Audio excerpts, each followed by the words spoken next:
तो next topic हम लोग पढ़ने जा रहे हैं समास। ठीक है, समास पढ़ने के लिए हम लोग को कारक पढ़ लेना होता है। कारक के बारे में हम लोग डिस्कस कर ही चुके हैं 2 क्लासेस में। समास क्या है, इसकी परिभाषा अगर देखें तो 2 या 2 से अधिक शब्दों, जैसे देखिए यहाँ पे 2 शब्द हैं, राजा और पुत्र, तो 2 शब्द हैं। ऐसे ही 2 से ज़्यादा भी शब्द हो सकते हैं, 3 शब्द भी हो सकते हैं। वो आप लोग को कम आता है एग्जामिनेशन में, या फिर तुम्हारे लेवल में, माध्यमिक लेवल में कम आता है, तो 2 शब्द वाला ही आएगा। तो ऐसे 2 से या 2 से अधिक शब्दों को मिलाकर एक सार्थक शब्द जब बनाएंगे, सार्थक शब्द का मतलब एक ऐसा शब्द बनाएंगे जिसका अर्थ निकल रहा हो, जिसका मीनिंग निकल रहा हो, तो वो जो नया शब्द बनेगा सार्थक शब्द, उसे हम लोग कहते हैं समास। नए शब्द को, उस प्रक्रिया को कहेंगे समास, उस प्रोसेस को। मतलब 2 वर्ड को एक साथ आस पास बैठाइए, ठीक है, और दोनों को आस पास बैठा करके एक मीनिंगफुल वर्ड बनाने का प्रोसेस को हम लोग कहते हैं समास। नोट में लिखा हुआ है, इसे संक्षिप्तीकरण भी कहते हैं। संक्षिप्तीकरण मतलब उसको छोटा बनाने का प्रोसेस। संक्षिप्त का मतलब क्या होता है? छोटा। तो एक ग्रुप ऑफ वर्ड्स दिया हो और उसको छोटा बनाना हो, छोटे में, जैसे कि लिखा हुआ है गंगा का जल। अब गंगा का जल 3 वर्ड्स है।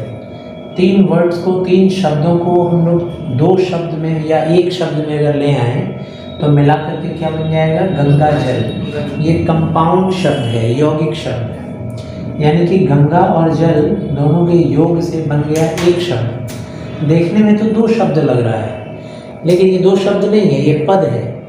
गंगा एक पद है, जल एक पद है। हाथों के लिए कड़ी, यहाँ कितने शब्द दिख रहे हैं? 4 शब्द। लेकिन उसको ऐसे जब सजा कर लिखा जाता है कि मीनिंग बने, तो फिर वो शब्द नहीं कहलाते, फिर वो क्या कहलाते हैं? पद। तो इन 4 पदों को तोड़ करके, मतलब जोड़ के, हम लोग एक पद बना दिए, समस्त पद, वो हो गई हथकड़ी।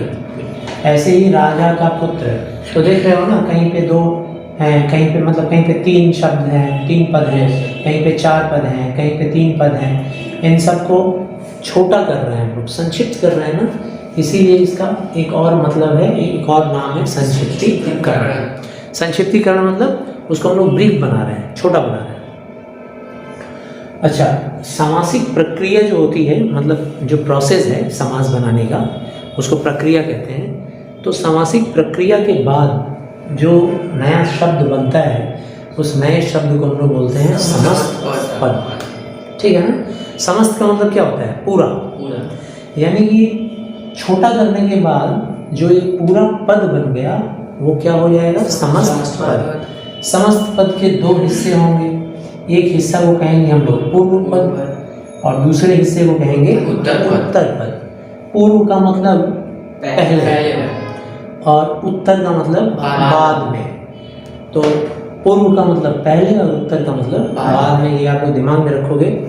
पूर्व पद और उत्तर पद को मिला के बनता है समस्त पद। उदाहरण आपने देख ही लिया, राजा का पुत्र का हो गया राजपुत्र। अब ये एक शब्द है।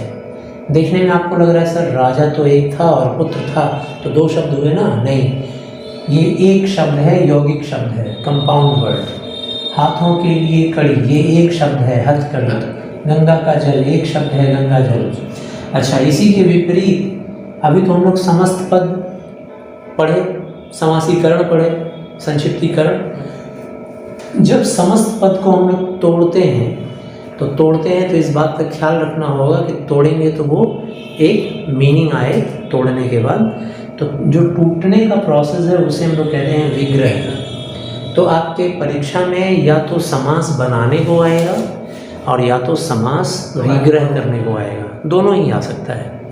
ज़्यादातर विग्रह आएगा, क्योंकि समास बनाना काफ़ी आसान है, लेकिन तोड़ना जो है उसमें कई बार कारक आपको खुद से लगाने होंगे, मीनिंग कैसे बनाएं वो आपको खुद से इस्तेमाल करना होगा।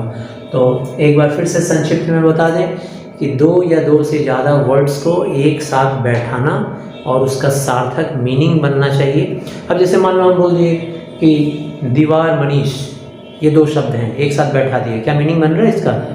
नहीं। लेकिन अगर हम बोलें कि रसोई घर, तो रसोई घर में ये मीनिंग बन रहा है कि रसोई के लिए घर, ठीक है ना। कहीं बोल दिए कि टेबल फैन एंड शीशा, ठीक है ना, ऐसा बोल दिए दो शब्द, तो इसका तो कोई मीनिंग नहीं निकल रहा है, ठीक है ना। ग्लास हाउस, जैसे इंग्लिश में तुम लोग देखोगे नॉमिनल कंपाउंड एक बनाते हैं हम लोग, glass house, house made of glass. Stone wall, wall made of stone. तो जैसे इंग्लिश में हम लोग करते हैं नॉमिनल कंपाउंड, ऐसे ही यहाँ पे भी है समास।